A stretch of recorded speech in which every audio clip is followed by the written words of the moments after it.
বাংলাদেশ জাতীয়তাবাদী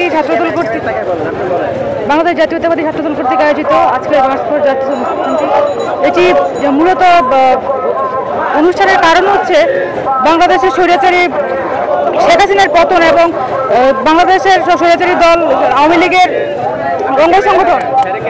অঙ্গ সংগঠন ছাত্রলীগের নিষিদ্ধ করার পরে তাদের বিচার এবং হচ্ছে যারা শহীদ আছে তাদেরকে ন্যায্যতা পাওয়া দিতে পারা যায়, সেই জন্য হচ্ছে বাংলাদেশ জাতীয়তাবাদী ছাত্রদল এই মার্চ ফর জাস্টিসের আয়োজন করেছে।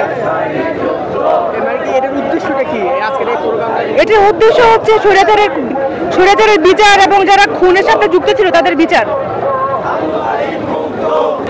আজকের এই আপনাদের ছাত্রদলের কর্মসূচি আমাদের মূলত কর্মসূচি হলো যে যারা কি স্বৈরাচার হয়েছে আর আমাদের ভাই বোন যাদের মৃত্যুবরণ করেছে তাদের আমরা ন্যায় বিচার চাই, আমাদের ন্যায় বিচার হোক এটাই আমরা চাই। হ্যাঁ, যারা এখনো স্বৈরাচার রয়েছে আমরা চাই তাদের যত দ্রুত পারুক তারা ধরে তাদেরকে ন্যায় বিচার করা হোক।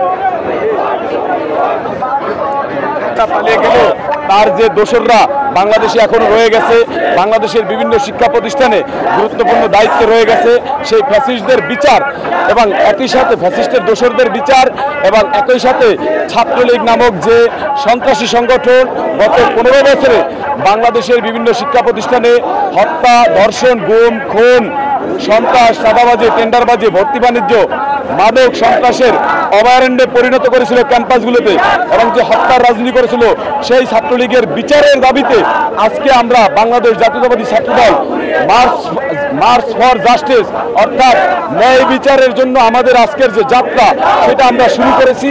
আমরা মনে করছি এই অন্তর্বর্তীকালীন সরকারের কাছে আমরা দাবি জানাচ্ছি যে ফ্যাসিস্টের যারা দোষর এখনো বিভিন্ন জায়গায় বহাল তবিয়তে রয়ে গেছে তাদেরকে বিচারের আওতায় আনা উচিত। তারা সবাই ধরাছোঁয়ার বাইরে রয়ে গেছে। আমরা বিভিন্ন সময় পত্রিকার মাধ্যমে আপনাদের মিডিয়ার মাধ্যমে আমরা জানতে পারি যে ফ্যাসিস্টরা এখনো রয়ে গেছে। একটা জায়গা আমরা উদাহরণ হিসেবে বলতে পারি, যেমন ঢাকা বিশ্ববিদ্যালয়, যেটা আন্দোলন সংগ্রামের সূতিকাগার, যেটাকে বলা হয় প্রাচ্যের অক্সফোর্ড, সেই ঢাকা বিশ্ববিদ্যালয়ের সিনেট এবং সিন্ডিকেটের মাধ্যমে ঢাকা বিশ্ববিদ্যালয় পরিচালিত হয়। সেই সিনেট এবং সিন্ডিকেটে এখনও ফ্যাসিস্ট হাসিনার দোসররা রয়ে গেছে। ফ্যাসিস্ট হাসিনার জামানায় যারা সিনেট সদস্য হয়েছে, যারা সিন্ডিকেট মেম্বার হয়েছে, তারাই এখন রয়ে গেছে। আমরা গণঅভ্যুত্থানের পরে ঢাকা বিশ্ববিদ্যালয়ের সাধারণ শিক্ষার্থীদের দাবি হচ্ছে ডাকসু নির্বাচন। বাংলাদেশ জাতীয়তাবাদী ছাত্রদলও ডাকসু নির্বাচন চায়, কিন্তু এই যে ফ্যাসিস্টের দোসর যারা সিন্ডিকেটের মেম্বার তাদেরকে অপসারণ করতে হবে। হলে হলে সকলের সহাবস্থান নিশ্চিত করতে হবে। হলে হলে যে টর্চার সেল ছিল সেই টর্চার সেল এখন আর বাংলাদেশে আর কখনো থাকবে না। হলগুলো শিক্ষার্থীদের নিরাপদ আবাসস্থলে পরিণত হবে।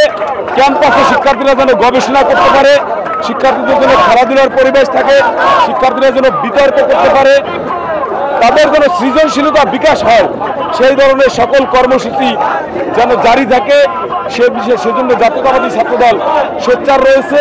আমাদের আজকের কর্মসূচি ছাত্রলীগ এবং ফ্যাসিস্ট হাসিনার দোসরদের বিচার নিশ্চিত করার জন্য আমাদের এই আজকের এই কর্মসূচি। ছাত্রলীগ নিষিদ্ধ হয়েছে ছাত্র জনতার দাবির পরিপ্রেক্ষিতে। শুধুমাত্র নিষিদ্ধ করলেই হবে না, ছাত্রলীগ যে নির্যাতন নিপীড়ন করেছে তার বিচার বাংলাদেশের সকল সাধারণ শিক্ষার্থীরা চায়। সাধারণ শিক্ষার্থীদের প্রতিনিধি হয়ে বাংলাদেশ জাতীয়তাবাদী ছাত্রদল আজকে মার্চ ফর জাস্টিস অর্থাৎ ন্যায় বিচারের যাত্রা শুরু করেছে। এই যাত্রা চলতে থাকবে। আমাদের কর্মসূচির উদ্দেশ্য হচ্ছে ফ্যাসিস্ট হাসিনার যে সমস্ত দোসররা এখনো প্রশাসনের বিভিন্ন জায়গায়, বিশেষ করে শিক্ষা প্রতিষ্ঠানে, ঢাকা বিশ্ববিদ্যালয় সহ বিভিন্ন শিক্ষা প্রতিষ্ঠানের সিনেট, সিন্ডিকেট, রিজেন্ট বোর্ড সহ পরিচালনা পর্ষদে যেখানে রয়েছে এই সকল দোষরদের অপসারণ করতে হবে এবং এদের অনেকে